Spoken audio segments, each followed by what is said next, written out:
بسم اللہ الرحمن الرحیم۔ السلام علیکم ناظرین 585 میں 15 برس کی عمر میں حضرت محمد صلی اللہ علیہ وآلہ وسلم نے ایک جنگ میں حصہ لیا جسے حرب فجار کہتے ہیں، اس لیے کہ یہ لڑائی محرم الحرام میں لڑی گئی۔ محرم الحرام میں لڑنا سخت گناہ کا کام تھا۔ اس مہینے میں جاری شدہ لڑائیاں بھی ملتوی ہو جاتی تھیں۔ اس لڑائی میں قریش اور بنی قیس کا آپس میں مقابلہ تھا۔ اگرچہ قریش سچائی پر تھے، تاہم آپ نے کچھ تو خون میں حصہ نہیں لیا۔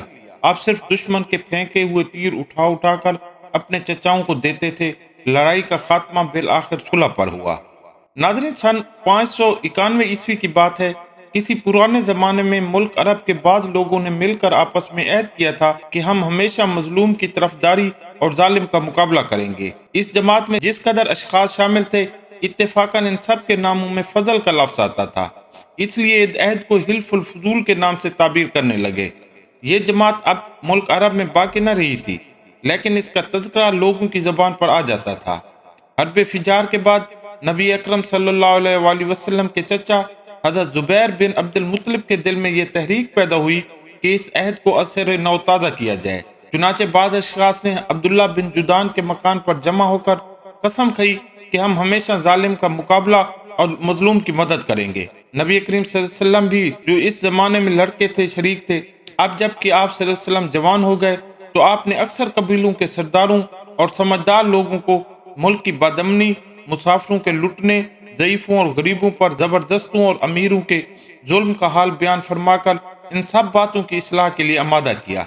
بالآخر ایک انجمن قائم ہو گئی جس میں بنو ہاشم، بنو عبد المطلب، بنو اسد، بنو زہرہ اور بنو تمیم شامل ہوئے اور اقرار کیا کہ ہم ملک میں بدامنی دور کریں گے اور مسافروں کی حفاظت کیا کریں گے، غریبوں کی امداد کیا کریں گے اور زبردستوں کو ظلم سے روکیں گے۔ اس انجمن سے اللہ کی مخلوق کو بہت نفع ہوا۔ ناظرین، سن 592 عیسوی سے سن 594 عیسوی کے درمیان جب نبی اکرم صلی اللہ علیہ وآلہ وسلم جوان ہوئے تو آپ کا میلان پہلے تجارت کی طرف ہوا، مگر ذاتی سرمایہ نہ تھا۔ قبیلہ بنو اسد کی ایک معزز خاتون حضرت خدیجہ قریش میں ایک مالدار عورت سمجھی جاتی تھی۔ وہ بیوہ تھیں اور اب تک 2 خامدوں سے شادی کر چکی تھی۔ ان کے دوسرے خامن نے بہت کچھ مال و اسباب چھوڑا تھا۔ حضرت خدیجہ اپنے کارندوں کے ہاتھ شام، عراق اور یمن کی طرف مال تجارت روانہ کیا کرتی تھی۔ نبی اکرم صلی اللہ علیہ وآلہ وسلم کی دیانت و امانت کی شہرت سن کر انہوں نے اپنے بھتیجے کی معرفت اس امر کی خواہش کی کہ نبی اکرم صلی اللہ علیہ وسلم ان کا مال تجارت لے کر شام کی طرف جائیں اور بطور کارندہ خدمات تجارت انجام دیں۔ آپ نے اپنے چچا ابو طالب کے مشورہ کے بعد اس خواہش کو منظور کر لیا اور حضرت خدیجہ نے آپ کے لیے معقول معاوضہ مقرر کر دیا۔ اس سفر میں مال بہت منافع سے فروخت ہوا۔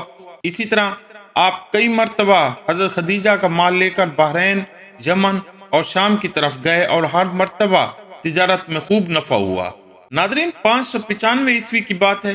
نبی کریم صلی اللہ علیہ وسلم کی دیانت، امانت، خوش اخلاقی، پاک بازی، شرافت حضرت خدیجہ سے پوشیدہ نہ تھی۔ اگرچہ مکہ کے شرفاء و عمراء میں سے ہر ایک حضرت خدیجہ سے نکاح کا آرزو مند تھا، مگر انہوں نے نفیسہ نامی عورت کے ذریعے سے، ایک اور روایت کے مطابق عاتقہ بنت عبد المطلب کے ذریعے سے آپ کی خدمت میں شادی کا پیغام بھیجا۔ آپ کے چچا ابو طالب نے بھی اس رشتے کو منظور کر لیا۔ ابو طالب نے ہی خطبہ نکاح پڑھایا۔ نکاح کے وقت آپ صلی اللہ علیہ وسلم کی عمر 25 سال اور حضرت خدیجہ کی عمر 40 سال تھی۔ آپ کے بطن سے 4 بیٹیاں اور 2 بیٹے پیدا ہوئے۔ بیٹیاں حضرت زینب، حضرت رقیہ، حضرت ام کلثوم اور حضرت فاطمہ، اور بیٹے حضرت قاسم اور حضرت عبداللہ، جو طیب اور طاہر کے لقب سے مشہور تھے۔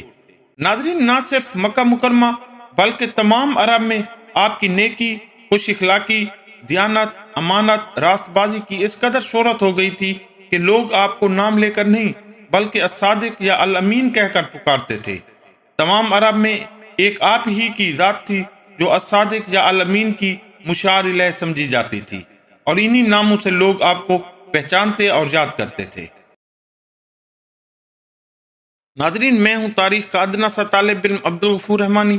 آپ دیکھ رہے ہیں یوٹیوب چینل ہسٹری ود رحمانی۔ آپ اگر میرے چینل پر نئے ہیں تو اسے ضرور سبسکرائب کریں تاکہ مسلمانوں کے 1500 سالہ دور عروج و زوال کی داستان لیے تاریخ امت مسلمہ سیریز کی تمام ویڈیوز آپ کو بر وقت مل سکیں۔ شکریہ۔